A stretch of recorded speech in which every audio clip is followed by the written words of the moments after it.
I just wanted to welcome you all. My name is Jessica Stewart. I'm the Associate Director here at Matrix. And I'm very pleased to welcome you today to our Authors Meets Critic session devoted to Laura Perez's Eros Ideologies.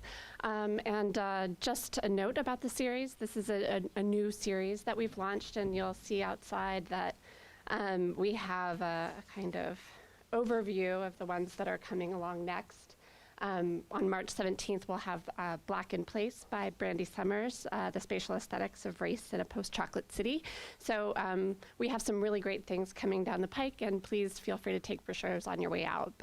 So this series is devoted to a series of conversations devoted to recently published books by social scientists here at UC Berkeley, and we put them in conversation with other distinguished colleagues. So. I'll also just mention that next week we have a brown bag series happening devoted to election manipulation. So that's going to happen on Super Tuesday. So please feel free to come back to Matrix and check out some of our other programs and events. So I'll just get straight to the point and do a very brief introduction, and then I'll tell you a little bit about the format of what to expect. Laura Perez is professor in the Department of Ethnic Studies and chair of the Latinx Research Center. She's also core faculty in Performance Studies and an affiliated faculty member of the Department of Women's Studies at the Center for Latin American Studies. Her previous book, Chicana Art, The Politics of Spiritual and Aesthetic Alterities, presented a landmark study of Chicana visual, literary, and performance artists. She has published widely on feminism and decoloniality and has curated a number of important exhibitions. Professor Perez is joined today by two colleagues who are both eminent scholars and curators, and I'm very, very pleased to welcome a more diverse panel from the humanities. We really are very happy to have that kind of cross-disciplinary conversation today. So. Professor Perez is joined today by Natalia Brizuela, who is an associate professor of modern and contemporary Latin American literature and culture. Her work focuses on photography, film, and contemporary art, critical theory, and aesthetics of both Spanish America and Brazil. She's the author of two important books on photography and has, amazingly, two other book projects underway, so extremely prolific. Julia Bryan-Wilson is the Doris and Clarence Mallow Professor of Modern and Contemporary Art in the History of Art Department and currently serves as the Director of the Arts Research Center. Her research interests include theories of artistic labor, feminist and queer theory, performance, photography, and collaborative practices. Her most recent book, Fray, Art and Textile Politics, was winner of the 2018 Robert Motherwell Book Award and was tapped by the New York Times as the best art book of the year. One of the best. Sorry. Okay, so really briefly, this is meant to be a fairly informal presentation. We'll ask Professor Perez to begin by just talking about her book project for about 20 minutes, some of the critical interventions that she's made, and she'll be offering a brief reading, and then we'll go to each of her colleagues who will offer brief comments, substantive feedback about ways that they can imagine their research reflecting meaningfully on the contributions offered by her book. And then at the end, we'll have about 15, 20 minutes for open-ended conversation and questions from the audience. So I'll turn it over. Thank you. Thank you, Jessica. And I want to warmly thank the Social Sciences Matrix for inviting me to talk about this book, which was published in October. And I also want to thank very much Natalia, Brizuela, and my colleague. Oh my God, I'm drawing a blank right now. Julia, yes, I know, I'm sorry. My dear colleague, Julia Bryan-Wilson. These things happen. They happen in lecture too, by the way. I just have to say, breathe through it. And at any rate, thank you so much. We're all so busy. We're always busier than ever, it seems. And so I appreciate so much the time that they've taken. So I want to just say a few words about the book. It's an experimental book. It's a book that is made up of 21 chapters. Some of them are very, very short. Some of them are more traditional scholarly with, many, many footnotes, et cetera. It was an experiment in kind of trying to practice part of what I preach to myself, at any rate, which has to do with mind, body, spirit integration and thinking of the ways in which, since the Enlightenment period, we've grown increasingly uncomfortable with both physical body and being in the body, and with anything that we call spiritual or psychic, or for that matter, even psychology, right? And so the book is my own attempt to walk my talk of the many different ways in which I write. I write essays that are very scholarly, as I said, with many footnotes, that are arguing points in the field and making certain contributions. But I also write curatorial style essays, which are, they're aimed for a larger public. And while they're based on scholarship, they're more the traditional literary essay, which means that they're very informed, but they're also very writerly. They're pleasant to read, and they're incredibly pleasant to write. I also have pieces in the collection which are very journalistic. I was very pissed off when I was writing a piece that had to do with work that focuses on vaginas and within the context of our rape culture in the so-called first world, right? So I also have pieces of writing that are very philosophical, but that emerged in poetic form. There are more personal essays in there as well. And so it was a kind of a recognition that the way that I think and the way that I research produces many different types of writing, and yet all of them produce knowledge. And through some of the more poetic pieces, I was even able to develop like very different kinds of perspectives and theorizations and analysis. And so it's also a mending of that kind of binary thought that many of us have been taught, that you can't really mix creativity with scholarship. But in my life, scholarship is interesting to the point that it is actually creative. And as people have said, it's great to know the rules before you try to break them, right? And so it kind of is coming from that spirit of showing a collection of writings that have been grappling with what could it possibly mean to work towards the decolonial. It's easy to say the decolonial. The decolonial is appearing just absolutely everywhere. It'll soon be on a Nike ad, I'm sure, or an Apple. And cool if it has anything left to it that is really about thinking beyond Eurocentric patterns of thinking, which don't even make sense with medieval European thinking. So it's very much, I'm thinking about third space as beyond the binary as I write. So I thought that rather than reading from the preface and the introductory essay, that what I would do is I would read selections from one of the chapters, which is a rethinking of the well-known artist Frida Kahlo. And within the art world, Mendieta is also very well known. And a very unknown, but should be known much more, Chicana artist named Yreina Cervántez.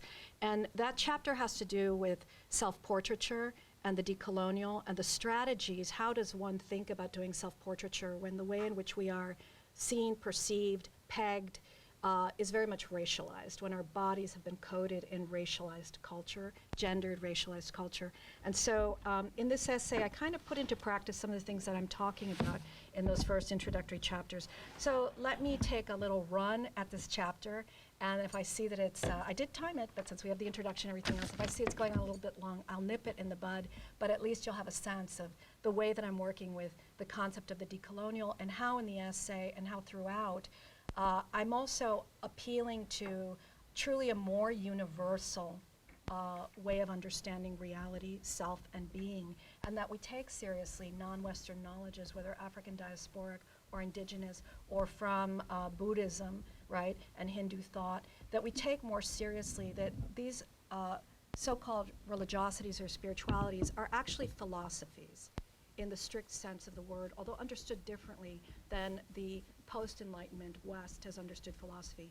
And I'm trying to practice in the essay, but also in the book, a way of actually weaving together Western thinkers with non-Western thought as a way of thinking about reality, and in this case, self and being, which are so tied.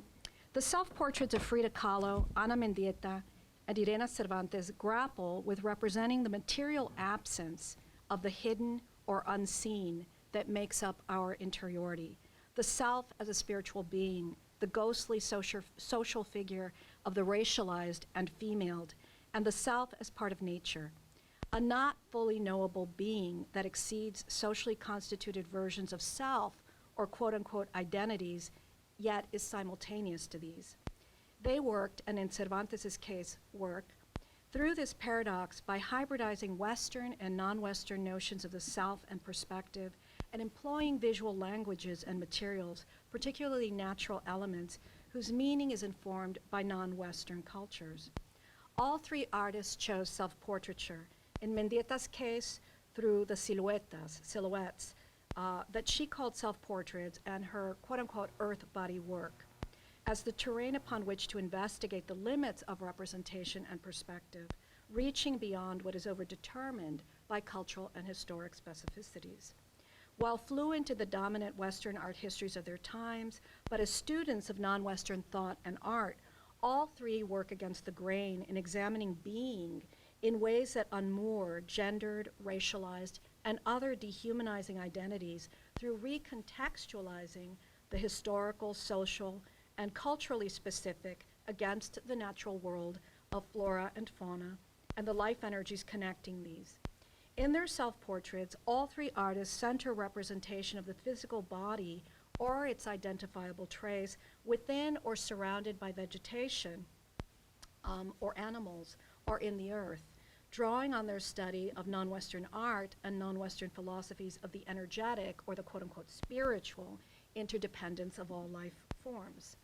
They ultimately represent their self and self more generally as nature, that is, a part of the larger natural world, opening the personal self of self-portraiture to more general reflection on the nature of being as unknowable, as access with respect to the social, and as literally interdependent to all other life forms.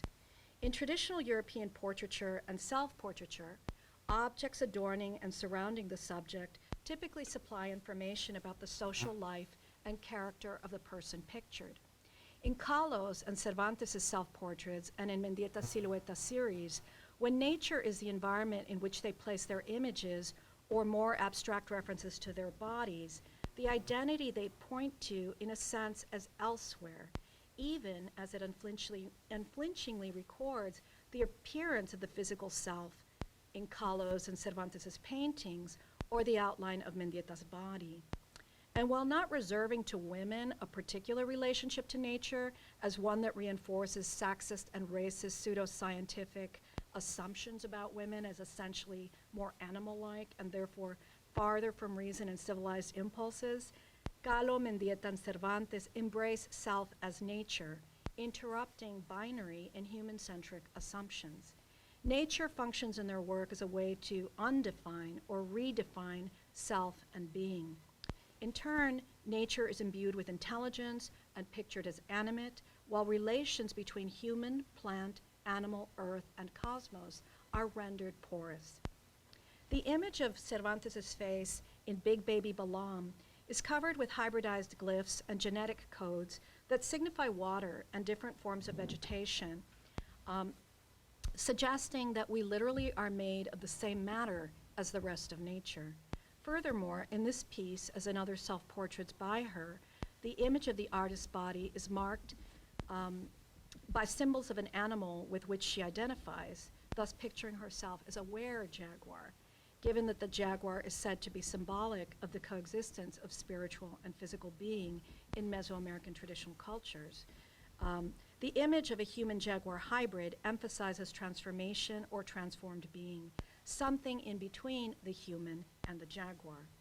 In hundreds of earth body works that Ana Mendieta produced between 1972 and 1985, including her Silueta series, which was from 73 to 81, the artist covered her body with grass, blood, flowers, feathers, stones, and mud, or sculpted her shape out of sand and earth and filled these forms with natural matters such as fire, water, blood, and flowers. At other times, Mendieta blended her form into the diverse natural landscape she worked in, allowing the works to be recuperated into nature. While Frida Kahlo, from early on and increasingly in her work, pictured herself framed by plants, animals, and insects, adorned by them, dressed in foliage, and as a hybrid of human and plant, and of human and deer. The spiritual interdependence of all life forms in her work is represented as well through the anthropomorphization of the planet and the cosmos, lovingly embracing vegetal and animal life forms, including the human, in, for example, the love embrace of the universe, the earth, Mexico, Diego Mi, and Señor Xoloto. All three artists have been misread on their use of self-portraiture. One of Mendieta's critics viewed the use of her own body in her art pieces as a period of entrapment in identity politics that she was said to have fortunately grown out of in her later work. Meanwhile, an art critic writing of Los Angeles-based Yreina Cervántez' self-portraits suggested her ongoing use of the genre represented some sort of narcissistic rut. And Kahlo's self-portraits have been used to psychoanalyze the artist as narcissistic, with her art, persona, and relationships reduced to signs of pathological fragmentation, neediness, and insecurity, ostensibly crucial keys to interpreting her artwork.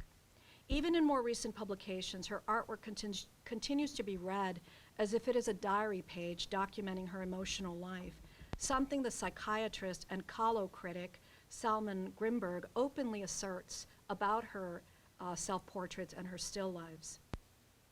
Kahlo's life is exotified by many as a woman of the exciting 1920s through 1940s post-revolutionary Mexico City, yet it is also judged as inauthentic, as employing a personal style in her attire and artwork that aimed to draw others to her to fulfill her neediness, especially of Diego Rivera, who is credited with formative, persistent, and extensive influence on her as an artist. Helga Prignitz Poda even elaborated a Eurocentric and homophobic theory suggesting that Kahlo's sensuality, which she judges as excessive, was inauthentic and further was associated with evil and sadism. Kahlo's quote-unquote primitivist identification with indigenous culture is also viewed as inauthentic, an appropriation in keeping with the fashionable primitivism of the nation-building era's intelligentsia. Wendy B. Ferris, for example, assumes that Kahlo's identification with the indigenous, nature, and psychologically regressive narcissism are givens. But she argues that, quote, the nature and arts of pre-Columbian and indigenous Mexico are important props in that drama of self-fashioning, end of quote, which along with her beauty, quote, lead her to fetishize her body, painting it repeatedly, often making it into a primitivist idol, a self-constructed and self-worshipping nature goddess in the body and on the canvas, end of quote. And although she offers many valuable observations regarding Kahlo's, quote, internal personal connection to nature, Ferris reads self-portraits where Kahlo is less contiguously connected to the natural world, as if acknowledging her growth out of her, quote-unquote, primordially mirrored self. Less identification with the natural world, which Kahlo is read to impose herself on rather than to be subsumed into, is viewed as a sign of psychological health through a Eurocentric lens of binary oppositions between nature and human, the indigenous and the mestizo, the indigenous and the European, the mestizo and the European, and the so-called primitive against the so-called civilized. In the work of many prominent art historians and critics, biography and painting in Frida Kahlo are reduced to the struggle to ostensibly cover up her insufficiently mothered and hence pathologically narcissistic, fragmented, needy being through masking, subterfuge, makeup, dress, and general deception, which she nonetheless is said to have revealed herself, as if slyly, by signing some of her letters as La Gran Ocultadora, and noting in the diary of the last 10 years of her life that las apariencias engañan, appearances deceived, next to a drawing showing her damaged spinal cord and leg beneath her long skirts, blouse, and shawl. Apart from it being quite a stretch to suggest that it was deceptive of Kahlo to choose to minimize attention to the lifelong pain she endured that was marked by scars, prostheses, and leg brace, a more fruitful route to exploring Kahlo's identification with the quote-unquote Gran Ocultadora is likely through Ixmucane, one of the ancient creator grandmothers of humanity in the Popol Vuh, and also known in one of her epithets as la antigua ocultadora. Dora Luz Cobian, in Génesis y Evolución de la Figura Femenina en el Popol Vuh, writes that Ishmukane was respected for her wisdom and her experience, knowledge expressed through her magical art, her capacity to transcend her corporality, and her access to knowledge hidden to other gods and, of course, to mortals, and that her function is to perceive and protect by occulting, that is veiling. I'm going to skip over some more details discussing Kahlo. The insufficiently examined assumption that representation of a self that is rendered invisible precisely because gendered and racialized negatively through visual cues, skin color, features, attire, ornamentation, etc., is merely narcissistic, a psychologically wounded self-absorption, an artistic and intellectual dead end, or dangerously essentialist, misses the significance of conscious, politically aesthetic, performative self-representation, spanning decades in the lives of these highly intelligent, original, and independent artists. For negatively racialized artists, particularly for women and the queer, self-portraiture and self-representation hinge on the inescapable quandary of how to represent one's own complex, changing, and socially excessive or transgressive subjectivity and agency, precisely against the history of a static, homogenizing, and culturally specific gender and racial stereotype ideology. Kahlo, Mendieta, and Cervántez were not meant to be visible as artists, or more broadly, as subjects with self-determining agency within the patriarchal cultures of their time or ours. Thus, part of the politics, the social significance and effects of their practice of self-portraiture and use of their own body in their artwork lies in the disregard and potential or actual transformation of the various dominant gazes and the accompanying interpretive discourses that shape these, an ideological transformation of which the artwork is the enzymatic agent in the viewer, and the larger culture from which visual and intellectual legibility and legitimacy are drawn. Seemingly only about the self-portrait in the work of such women is intimately about the social production and disruption of selfhood. Nonetheless, as self-portraiture or self-representation announces, the artists speak first, but also to themselves as audience, critic, intellectual, beholder as well as beholden, subject as well as object of their own interest, daringly, productively out of step with the dominant culture of their times. The self-portrait allows these women socially disruptive and creative self-authoring. When one is fuera de serie, outside the serial, the meaning of self-representation is pointedly, if paradoxically, not the obvious. I will also, in closing, touch on a few other moments in the chapter. Many of Cervantes' pieces deconstruct racializing, colonizing semiotics of appearance by working to transform what we think we see and thereby what we think we understand. We do not easily understand the worldviews from which some of her visual language or written texts are called.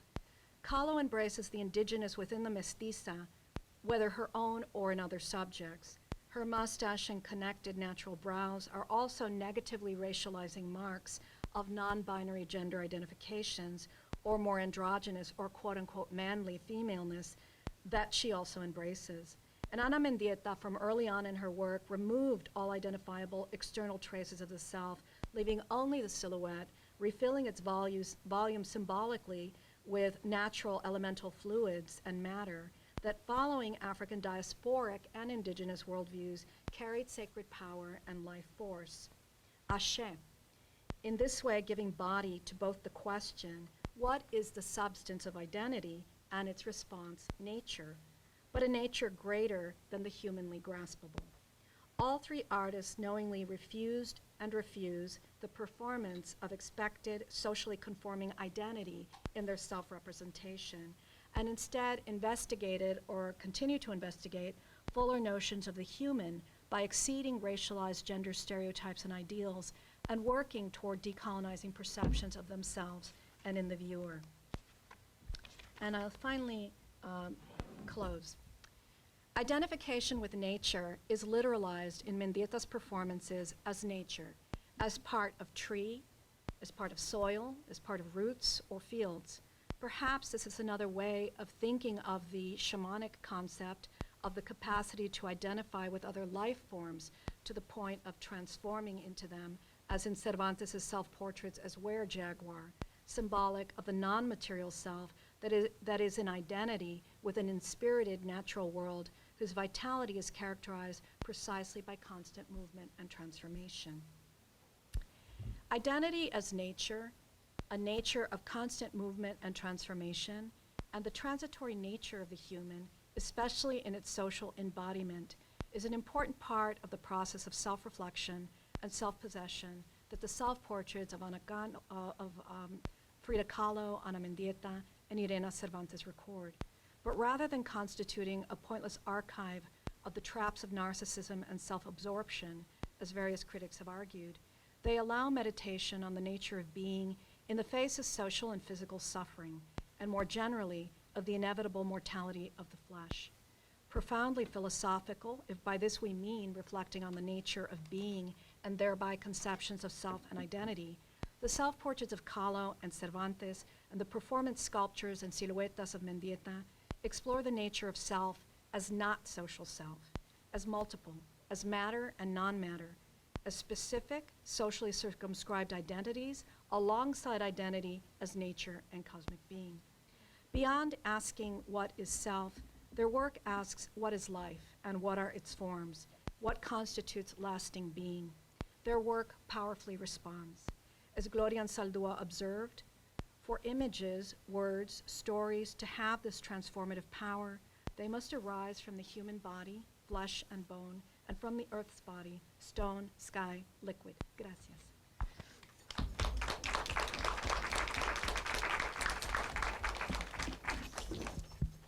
Can everyone hear me? Thank you, Laura, for the reading, and thank you for the invitation. I will speak a little bit about what I feel to be the contribution, or the contributions, because there are multiple, and then I will ask some questions, maybe, to get us started. And first of all, I just will say that, as an art historian, I must acknowledge that Laura's first book, Chicana Art, really was field-changing for art history in every way. It was among the first, if not the first, book to center Chicana feminist practices, and not only that, but to center the politics of spirituality. And I think that one of the things that Eros Ideologies does so beautifully is really move the discourse forward in a way, because a lot of what you suggested in Chicana art, you're really or that you gesture to, in terms of a kind of embrace of an experimental methodology, you are putting into practice. I mean, it is, as you said, it was kind of your dream to think differently, and then also to write differently, and to create a different readerly experience for anyone who picks up the book, and you really achieve that. So I want to, and it's not easy to do. I mean, we were talking a little bit before about the feeling of some liberation with a second book, as opposed to a first book where you feel like you have to really adhere to certain academic protocols, et cetera. And I'd love to hear you speak a little bit more about the risks and the freedoms, I guess, that you took with the format of this book. I mean, there is a chapter, one chapter, for example, is a poem. It's not so usual, right, that you would have that kind of interruption of a purely evocative, sort of sensual, moment of kind of language, which you are articulating as theory.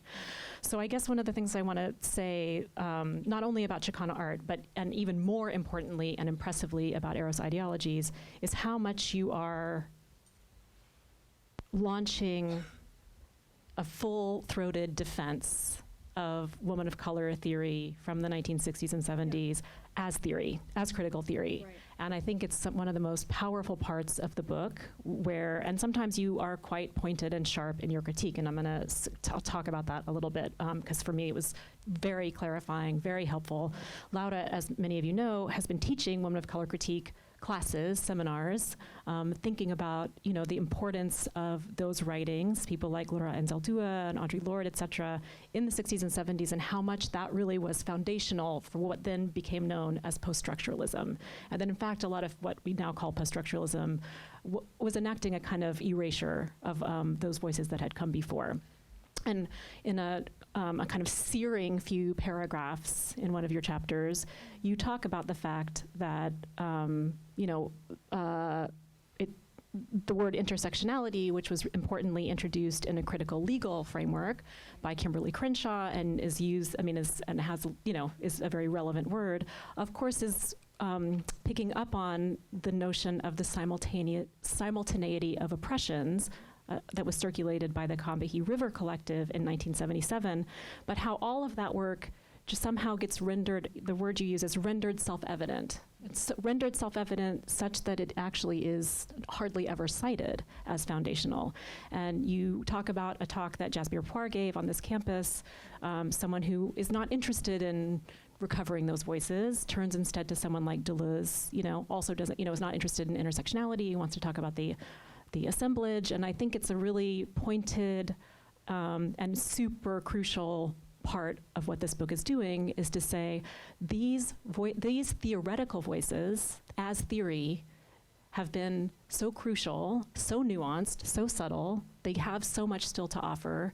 And why are we always still looking, to these white European male voices when there is this whole resource, there are all these resources. And that, I think one of the things that your book does is really, you don't just articulate that or say that, you put that into practice again and again. So just to say what Eros Ideologies is, one of the people that you're citing is Audre Lorde and her extremely important essay, The Uses of the Erotic. And I'm hoping you will maybe say a little bit more about how you are putting that phrase together, Eros Ideologies. I think that the audience would be interested in that. I also want to talk a tiny bit about the fact that here we are having this chat at the Matrix, anyway, in the social sciences, and that's where you are seated in terms of ethnic studies on this campus. And maybe just to talk a little bit about what it means for you to write a book about art and spirituality and poetry in the space of the social sciences, which is very much a contribution to the humanities and very much in conversation with the humanities. I will say, too, that although you were looking at people kind of somewhat marginalized figures in Chicana art, like Amalia Mesa Baines, who make work based on deep Latin American and Latinx kind of heritages, et cetera. You also, in this new book, dismantle even further and even more productively the kind of consolidated idea of art, quote unquote. You look here at weaving, at murals, at community-based fashion shows. There's just a kind of an openness and a promiscuity about the objects of analysis that for me is, one of the most feminist and decolonial kind of frameworks that you bring to your study.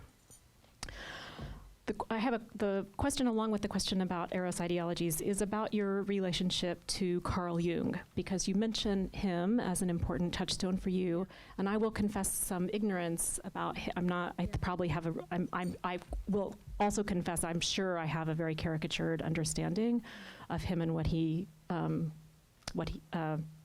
writes about, but I would just love to hear you say a little more about maybe if you feel that it's through him that you're, I guess one of the beautiful things about this text is a kind of optimism. It is about it. You're fully acknowledging the violences and oppressions, and structural tensions and all the bleakness, I guess, of our moment. But there is an extremely hopeful aspect to how you think about what art can do, what poetry can do, what writing can do, what scholarship can do. It's throughout the whole book. It's really, that is one of the hugely influential, I guess. It's really a question of tone, which is one of great optimism about what love can do, what desire can do.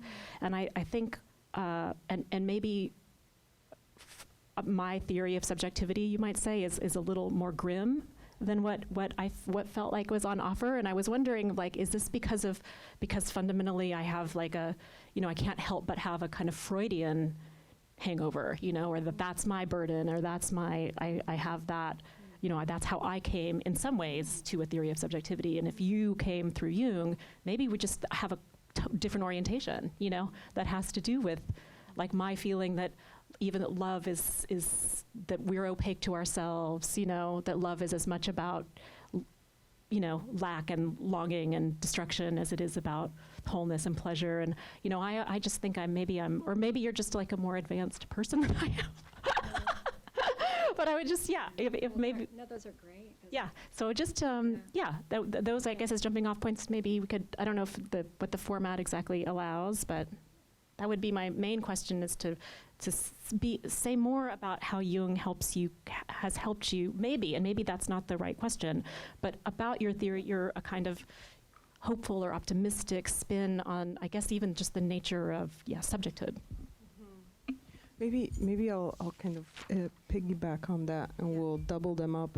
I also wanted to thank the Matrix for the invitation, and Laura for the chance for the three of us to have this conversation. I don't think the three of us have ever had a conversation together, but I know we all have conversations with each other, and so suddenly we're here, the three of us, and that's really wonderful.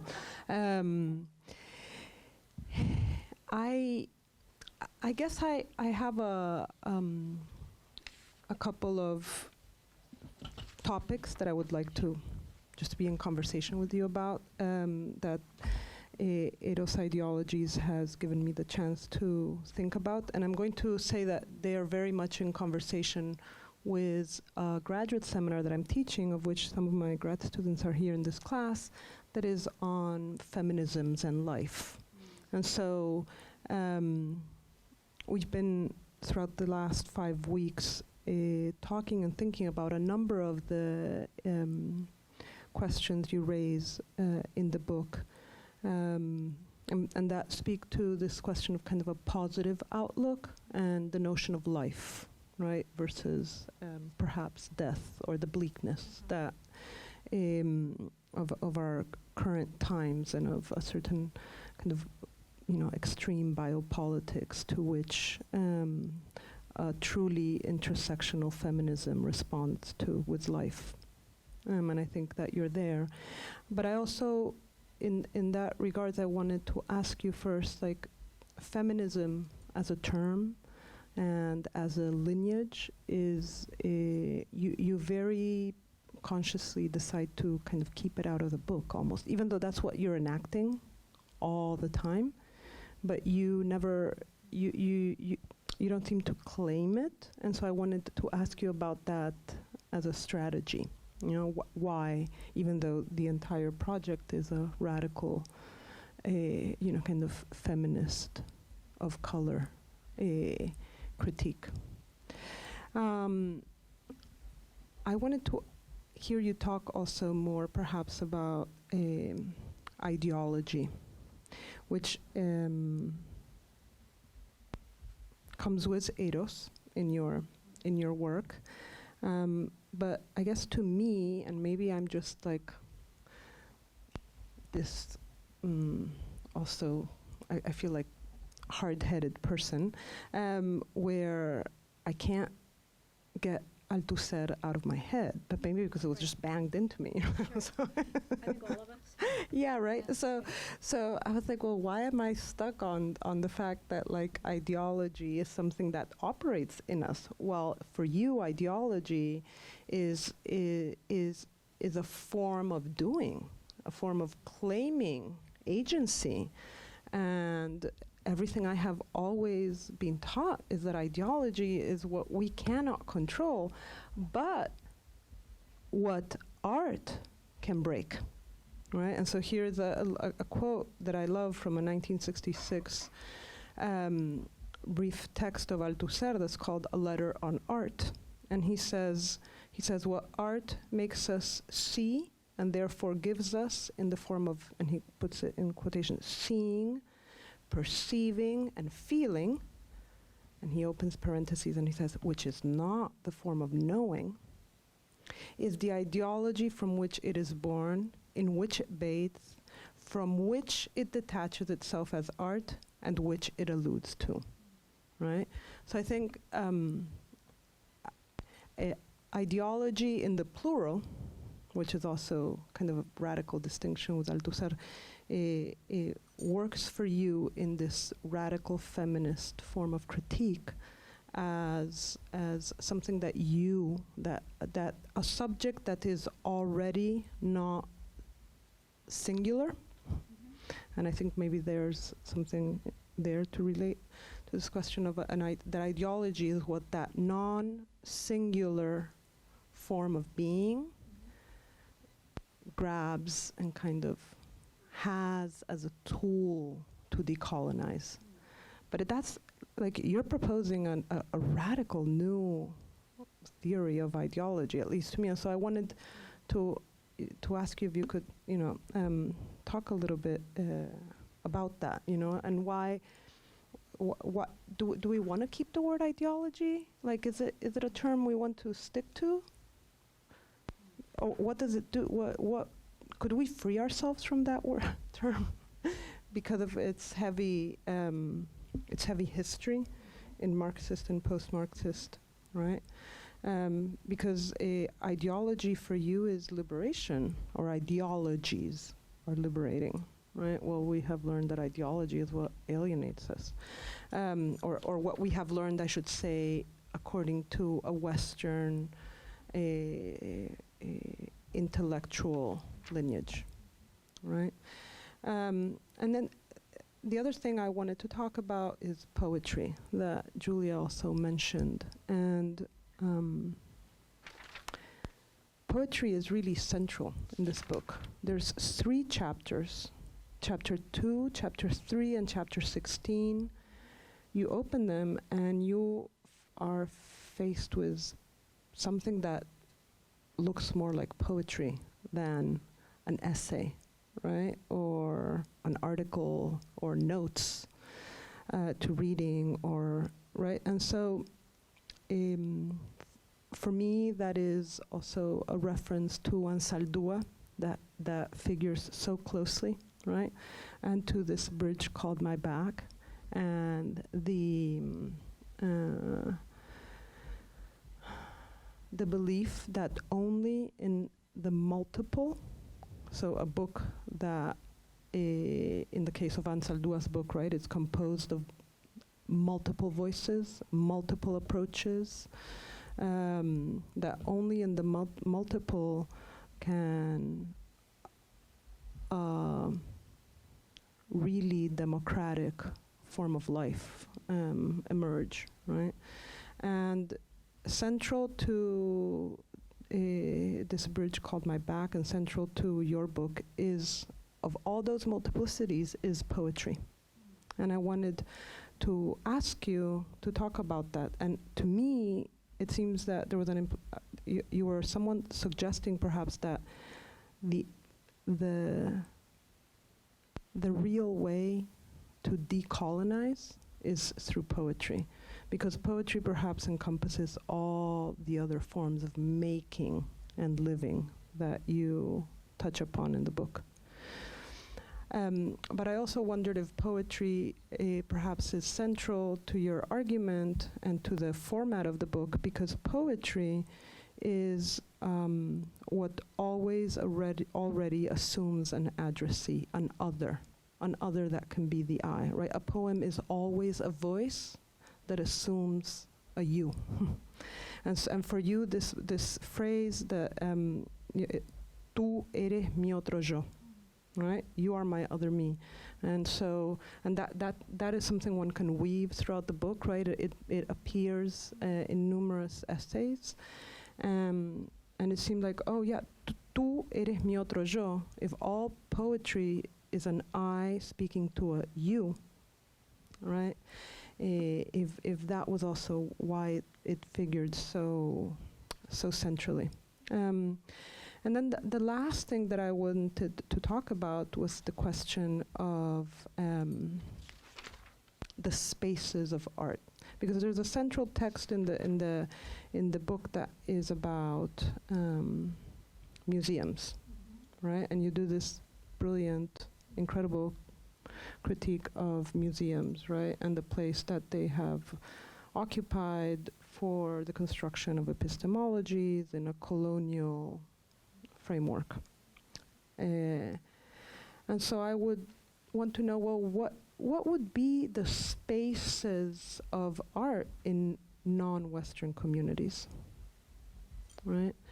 I imagine there would be multiple spaces, but I'm not sure that I yet know what those spaces would be, right? Is there, like, how can we, there's so much talk about decolonizing the museums, and I think you're suggesting that it's not really about decolonizing the museums, but about finding, or not finding, but building other spaces, or returning to spaces that are other. So perhaps those three things to start. Thank you. Great. We can, and this can be a conversation. I mean, I'm not like, oh my God, answer all my questions. Right. Like, these are the things that I was like, oh my God, I'm going to get a chance to talk to Laura. I want to talk to her about these But things. it would be a lot of fun if you did say, but that's not my question. Okay.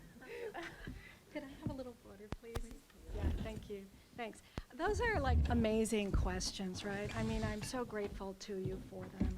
They're like so right on. I mean, 21 chapters, right? How am I going to, like, by giving you excerpts from the self-portraiture chapter and 3 words about the, the permission to write in different voices, how am I possibly going to give you a sense of the kinds of things that these questions, from Natalia and Julia, like, raised, So many amazing questions. Let me try to, like, answer, to give a sense of the way that I have been thinking. And there's so many ways for us to think about these things together, and that I will continue thinking about as we move on. But let me just say about the title, Eros Ideology. I, too, come out of a Marxoid. When you do cultural studies and visual cultural studies in England and the United States, and anyone that has been influenced by these spaces, we're talking about Marxism, right, and its variations. And so Althusser and others are central to thinking about ideology, right, is that which overdetermines us, right, that, in Althusser's words, which interpolates us.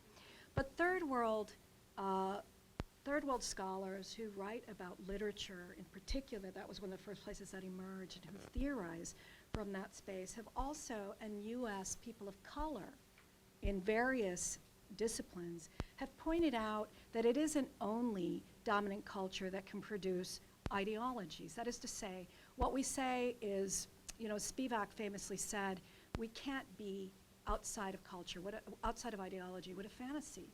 We're criticizing our world within that world. I think that there's a great deal of truth to that observation by Spivak, the contradictions of being inside of the cultures that dominate us and that are literally inside of how we have been shaped as thinkers, as humans, etc. That's true.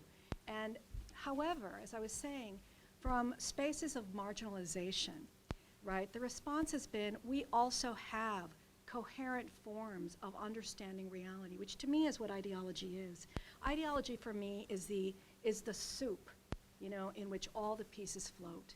But the point is, there are many soups, right? There are many ways, many narratives. Ideology is the narrative, right, that we use to piece together the meaning of ourselves, our work, the chair, time, let alone self and self-portraits and all of that. And so I think what I'm trying to do in really pluralizing the idea of ideology is to continue in that tradition that there are many ideologies, that poverty and marginalization because of gender, sexuality, etc., are not enough to silence in peoples, especially from a colonial perspective. It's not enough to silence other worldviews.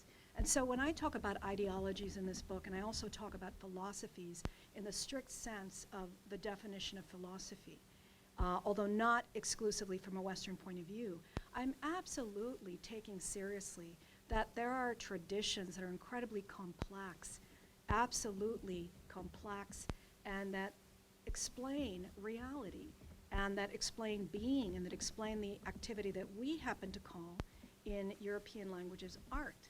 Right? So in Chicana art, I began by saying it's really difficult to talk about art and spirit. What do we understand by spirit, spirituality, spirits? That's already the beginning for me of the quandary in thinking in a way that's decolonial.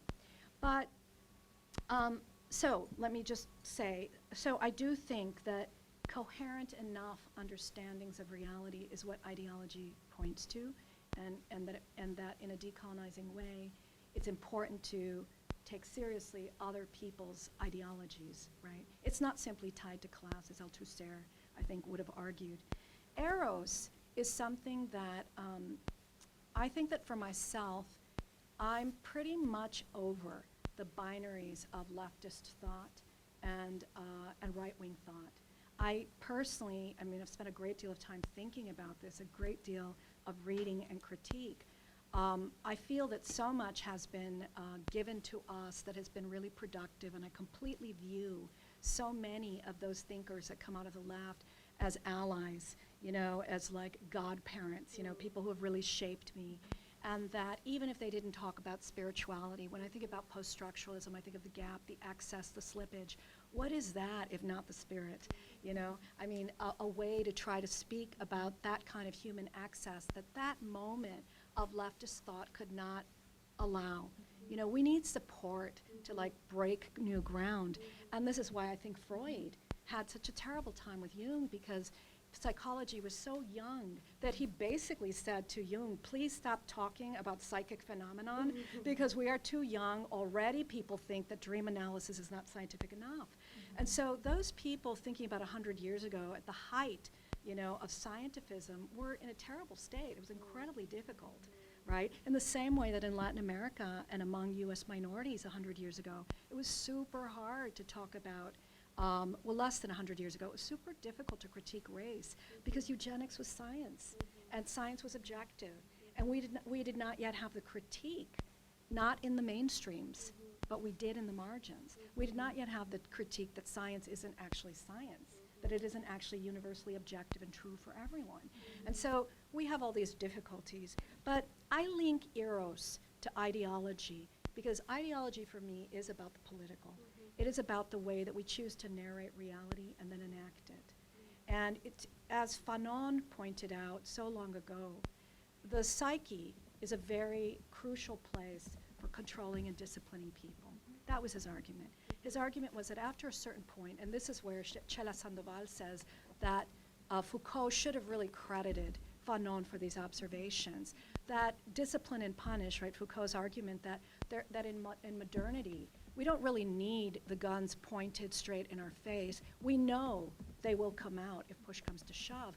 But we've already become such good boys and girls that we patrol ourselves. We discipline ourselves. And I think that is really an incredibly hard-won observation from the psychiatrist, Fanon, right? Fanon, Freud, Jung, Carl Jung, were all MDs. They were scientists. They cared about society.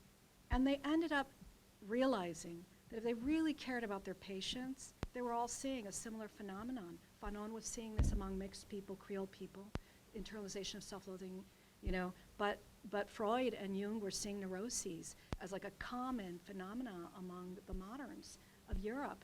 And they all reached the same conclusion, which is that whether they liked it or not, and they didn't like it, whether they liked it or not, to really cure, they were going to have to talk about how disease is social and how psychological illness is social.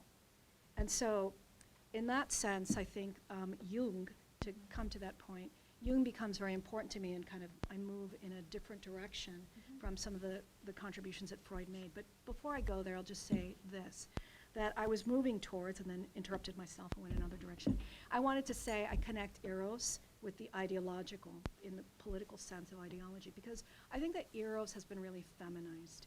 When we talk about Eros, it's the space of, oh, those women, you know, those girly men. It's the feminists. It's like, you know, they're doing belly button gazing or good, I support women's liberation, but do I need to read that stuff myself? You know, and so I think that Eros is a really important zone to debate, you know, and to think about how love is actually not only socially constructed, as like medieval scholars have, you know, shown us, that there is no one universal way to talk about love, for sure, you know. It is absolutely also a product of social, cultural, historical specificity and construction in many regards.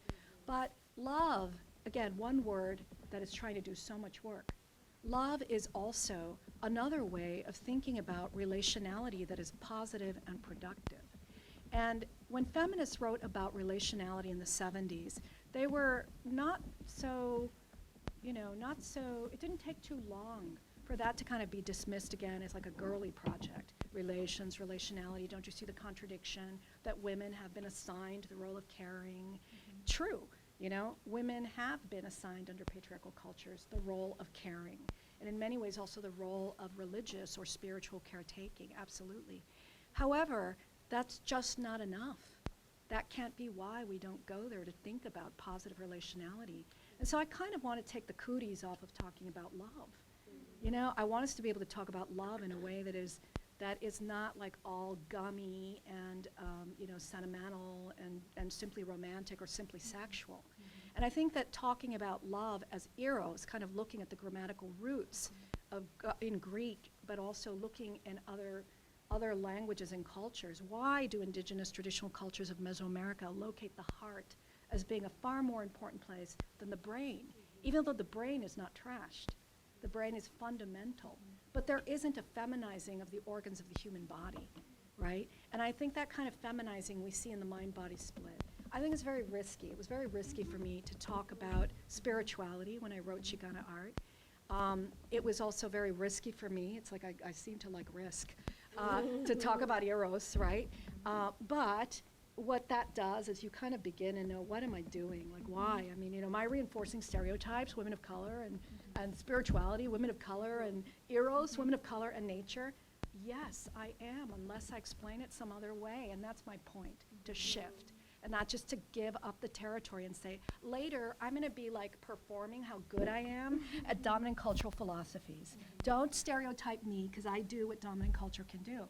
But I want to clarify that I totally do not feel that this is about dominant culture versus minoritized cultures. The critique of the dominant is crucial, but I think it's not doable, but it's not desirable for me to throw out so many of the post-structuralist philosophers or Marxian thinkers or Marx himself, and people that are other humans that have tried to imagine the world in a better way.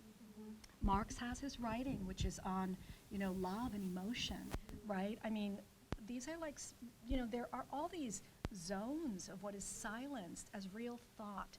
So I want to say that Eros ideology is a way of inviting and a way of insisting and not just suggesting that we think in ways that matter politically, that affect our social political reality of the present and the future, and that maybe it shouldn't only be thinking about class. Maybe it shouldn't only be thinking about racialization. Maybe it shouldn't only be thinking about the other axes of for real marginalization and suffering. But that maybe if we approach as the ultimate contradiction, right, classic Marxist analysis, the ultimate contradiction is always class. But maybe without wanting to erase these axes of analyses, if we can sort of, in this case, decolonize means make a critique of patriarchal thought. If we can decolonize by the critique of patriarchal thought, the way that we think of relationality, I think that we might be able to arrive at ethos, plural, at ethos that are empowering. And so I just want to there were so many questions, and I want people to also be able to ask questions, but I do think the question about Jung is super important. Jung, like Freud, are not people who are outside of contradiction, their historical moment, their own, moments in history, their practices, etc. I've read Jung very, very carefully and for a very long time. And it was only in my third bout with Jung, because I would get disgusted and throw Jung away, because he wasn't doing as much as I wanted him to do. And I kept on thinking, what a coward, you came right up to the cusp. And then I would just stop. And then something would happen, and I'd have to go back and look at him again. And it wasn't really until the Red Book came out, which was the journal where he drew a lot of his, beautiful, powerful, process. This is where he differed with Freud, that he felt that sexuality, that in a culture where sexuality was repressed, for sure it was going to show up because it was repressed in unconscious ways, and that it needed to be exposed and given expression is what I mean. There was no disagreement. It's just that Jung didn't think that sexuality was, in the final analysis, the major way to understand what is human and what damages, the health of humans. And so Jung did a lot of this labor on his own, and after he suffered like a huge social and intellectual academic shaming, right? But he did this work, and his work pivots around the concept that I like in him, which is individuation. And in the concept of individuation, what he says is that medieval Europe, ancient Europe, peoples in different parts of the world, that they always had something like a psychologist. They always had people who understood that, every path was individual, even though we were also very social creatures. And that as a doctor, and a psychiatrist in particular, that he really felt that so many of the problems of society had to do with this terrible Pavlov dogging, this terrible internalization of bad girl, bad boy, good girl, when we're doing stuff we don't really want to, but we have to. So I really felt that a lot of the violence in society, a lot of the racism, the world wars that he experienced 1 and 2, that so much of this had to do with the repression of a demonized self. And that demonized self was the creative self, it was the childlike self, it was the freer self. In the words of other psychologists, a kind of, we are very careful after post-structuralist thought to talk about nature as also a transparent term. It's not a transparent, but I am talking about the trees outside and the bees and, my skin, which I didn't make up, my hair. These are like natural phenomena, so I'm trying to point to that when I talk about nature. And they were all getting at that tension between society and necessary norms, right? If we all did what we wanted to, who knows what would happen, but they all believed that a certain amount within given societies, that a certain amount of discipline and order was necessary and agreeing to social rules. So they weren't like anarchic in that way, but they really felt that the richness of individual human beings and therefore society could really be facilitated by really going to work on social critique of what it is that we demonize as cultures, and therefore we project onto other peoples, right, even within one culture. And so that's what I'm really taken by. And that also connects to the question of desire, which post-structuralists have done a great deal of wonderful thinking about, right, which brings us back to Eros, that it is one of the important elements. It's not only undemonizing whatever our sexualities are, whatever our sexual choices are, whether we think of ourselves as sexual or not, but it's more broadly, as the post-structuralists taught us, about the question of desire. My mother may desire to this day that I behave in a particular way, and it violences me. And I'm not misusing the word violence. These are all forms of violence. Desire in the larger sense, like Eros in the larger sense. And I think I must make one clarification and then pass it on to you. And that is that I don't think that the poetic, and it's not poetry, the poetic, I don't think that the poetic is like the uber, right, the ultimate, like remedio or remedy. Nor do I think that like I've come up with a recipe that we might all follow in how to compose something. I just think that in my own life and my own way of viewing the world, my corner is the arts, literature, visual performance, From that point of view, part of what I've learned has to do with the power of creativity. It also has to do with how Western culture was not always like this either. The commodification of art, right, 150 years, something like this, turned the artist into a increasingly fetishized creature that was increasingly socially powerless, and that really, like a puppet, needed to produce work that rich people wanted to buy, and that people who were trained in elite universities to serve elitist points of view and wannabes, that they should make work that was legible. And I just really think that illegibility and disorder, given these circumstances, are productive routes. And I think the poetic, like the sexual and the erotic, are disorganizing forces that we don't really know where they'll take us. We can't possibly know nature, not even our own, which was one of, I'm sure Freud agreed, which was one of Jung's points. So it's really very much about an interrogation. and what might it possibly mean. I don't fetishize the word decolonial, don't really care about it, but at this moment it's useful to continue exploring through it. For me, you can't talk about the decolonial if you don't talk about gender and sexuality right at the center, not as like, okay, you do queer studies, good, you're in charge of doing the analysis of decolonial queerness. It's that already is like reinserting all of these like binaries and boundaries, you know. So yeah, no, these are fabulous questions, and I hope that I was able to at least give a sense of the way in which I think about them. Yes, thank you. I wonder if, Why don't we open it up to Yes, the floor? I'm gonna, please. Why don't I take this Yes, one and then yeah. can pass this around. So, questions?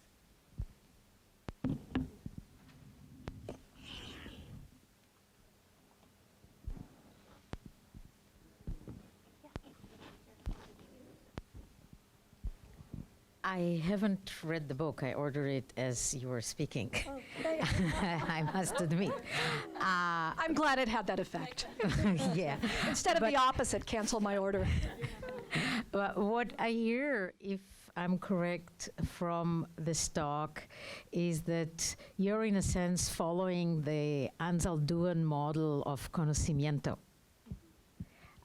The way that she talks about the particular ways of knowledge, that you start with the aftershock of realizing that you're a racialized woman, and you go through the in-between, through the Coatlicue stage, and at the end, you reach spiritual activism, which is consciousness.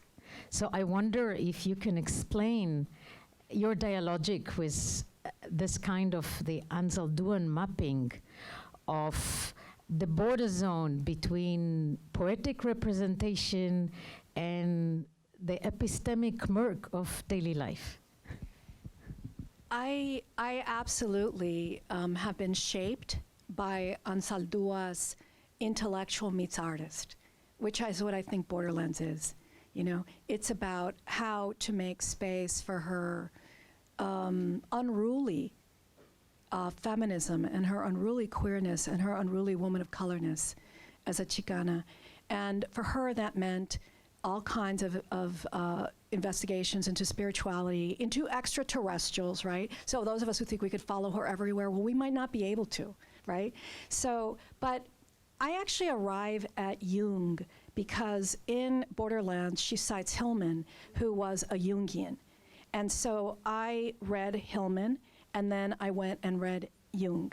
And so what Anzaldúa is doing in her stages is a very original, I don't want to take anything away from it. It's a very original way, and she very much wanted to make it culturally specific to herself and to others like her that wanted to also hear not only about Greek gods, but also about Mesoamerican gods, right? And so she wanted to narrate, explain, analyze, philosophize about the human journey. And that's what Jung is all about. It's about this process of individuation. She read him very carefully, and that was one of the great contributions that she originally got through Hillman from Jung. And so, you know, there are many paths. I mean, in many ways, we might say that this is kind of the artist's journey. Artists in the West, in the modern West, have so typically had to go against the grain. And I will also say that as a woman of color, as a Chicana, that this is true for fields like ethnic studies, where it is not easy to be. We go against the grain. All of us who are articulating ways of being that don't have cultural capital or don't have as much. You know, it's a ravaging, violent process. And it really makes you grow up. It makes you develop something more than idealism. It makes you develop more than spirituality. It makes you develop what Anzaldúa called spiritual activism. It makes you find ways to articulate all the better ways that we know of being human, but in ways that other people can access as bona fide action you know? So shifting the way we think is bona fide action. That shift between, you know, that opposition, that binary, I think is false between are you an activist or are you an intellectual? The shifts we may have to make, again, fundamental to Marx, there is no praxis without theory, and that's a circle, back and forth, constantly reviewing reality. So I don't know if I answered that sufficiently for you. Good, thank you. Yeah, Anseldu is fabulous. Chapter about Anseldu, specifically exactly on your question. There is a beautiful text in the book. Other questions?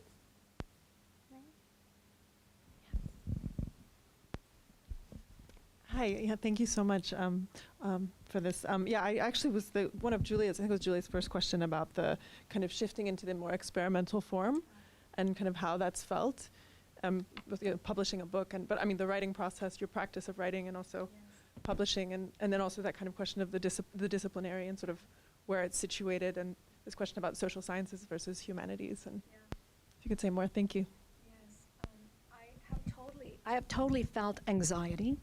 Right? I mean, that's the truth, because I'm such a good dog, you know? It's like I liked my gold stars, you know?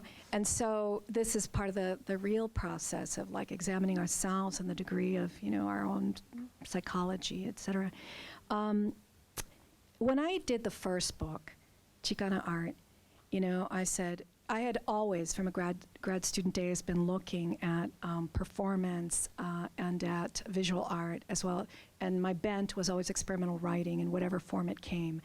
And so it was a logical kind of mixture and leaps for me. But I also thought, really, are you going to like now investigate this? Because the first book was not my dissertation. I'm like, really, you're going to go there? So I spent all this time doing all this research in art history, feminist art history, you know, just religion, et cetera, histories of religion. And I'll tell you, it was really scary. And I thought, why don't you just become like the world expert on Garcia Gabriel Marquez's 100 Years of Solitude? Why don't you just do that? You know, but I couldn't. It's not my temperament, you know? And so that involves, it would be false to not say how much anxiety that produced in me for so long. But what I want to say is that once I gave myself permission to desire what I really wanted to do, it was one of the most liberating things for me. I really feel like the muscle of my realness. And you know, it also brought me to a point of humility, frankly, because I realized I was like so worried about like, what do people think, and is this good enough? And are my colleagues and friends and everyone going to tear this to shreds? Did I do enough research? Is it smart enough?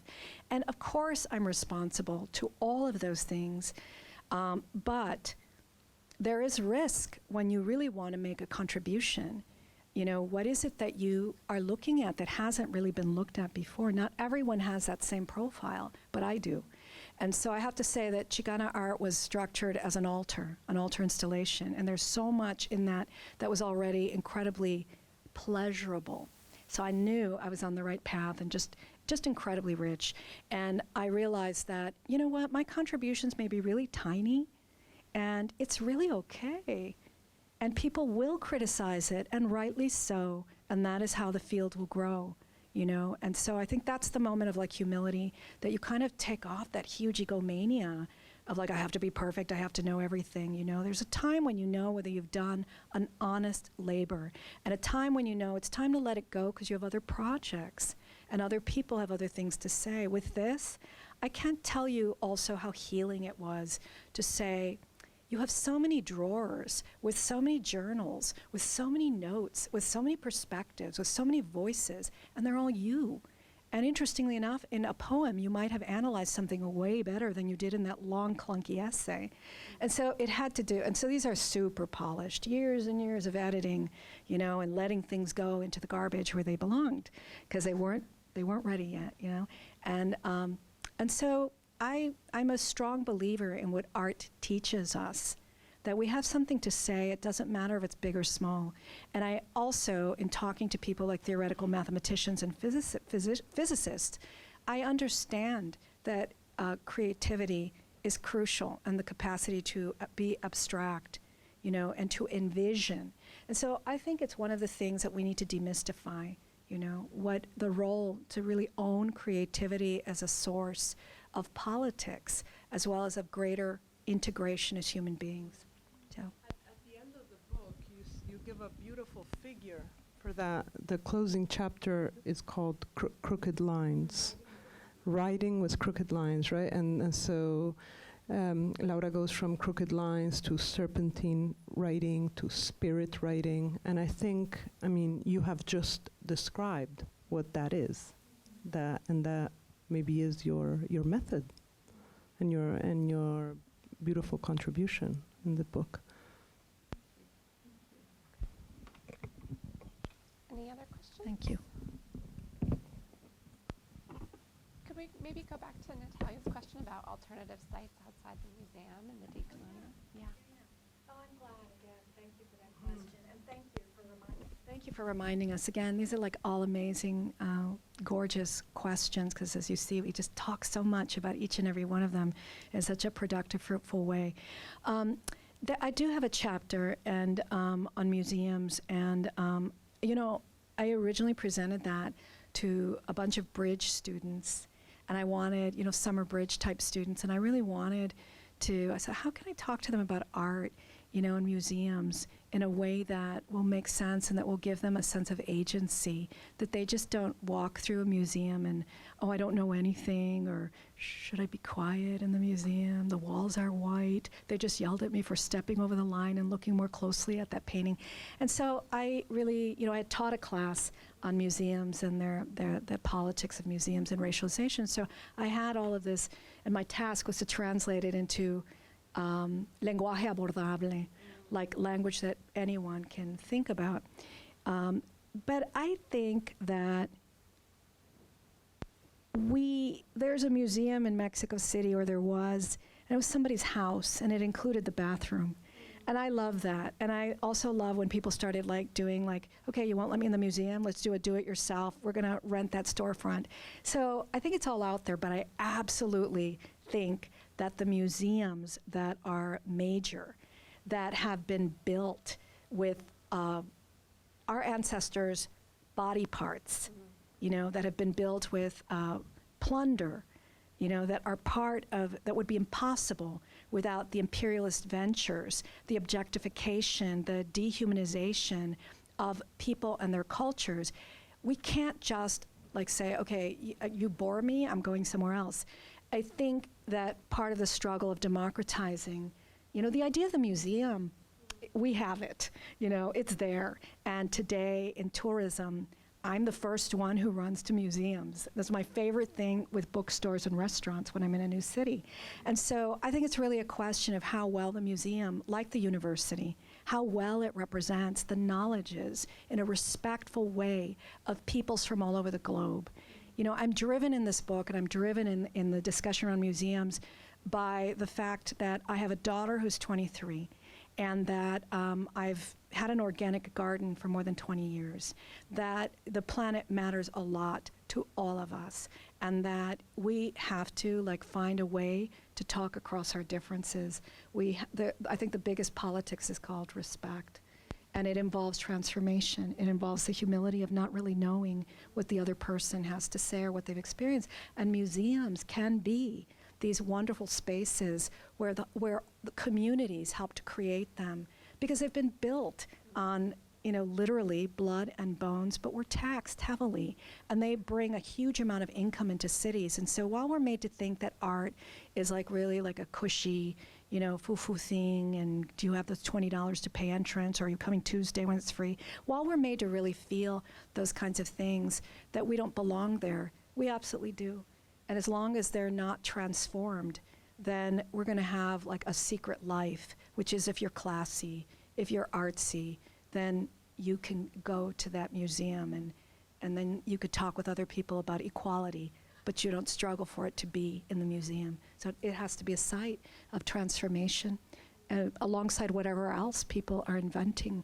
We say that muralism are bringing, throughout Latin America, that muralism continues to bring the museum to the people. I think that's true.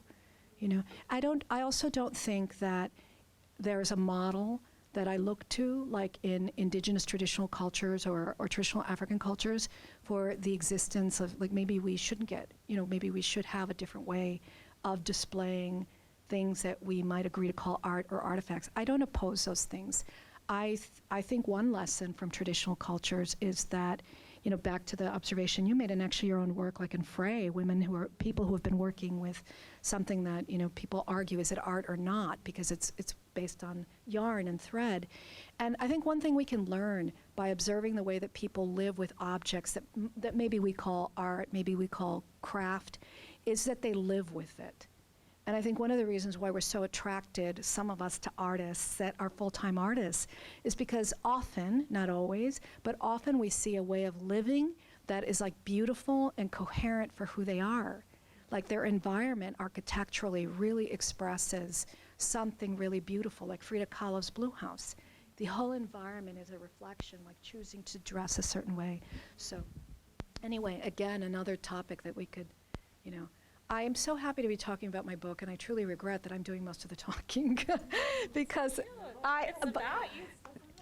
Celebration. Thank you. Your achievement. I feel very celebrated, but I feel as I open, as we open these, I'm like, right? And what do you think? And that it's just really fun to talk about these things. Yeah. So any other thoughts or comments before we close?